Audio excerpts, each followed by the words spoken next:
Здравейте! С Лъки тъкмо се прибрахме от разходка. Елате с мен, за да направим вечерята му заедно. Днес ще сервираме от любимият му палч с говеждо месо и зеленчуци. Към него ще добавим едно сурово яйце, защото то е източник на протеини и е полезно както за нас, така и за малчовците ни. Мембраната от вътрешността на черупката е източник на колаген.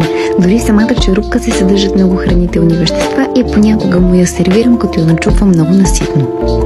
Задължително всеки ден му давам и от добавката за кожа и козина, която подхранва и хидратира кожата, също така заздравява коса му и облегчава всякакви сърбежи и кожни разразнения.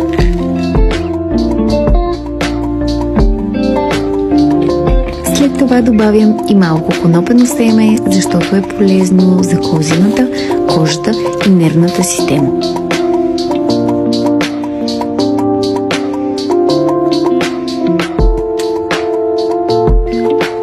Вкусната и полезна вечеря е вече готова. Както виждате, Лъки няма никакво търпение да я изяде цялата.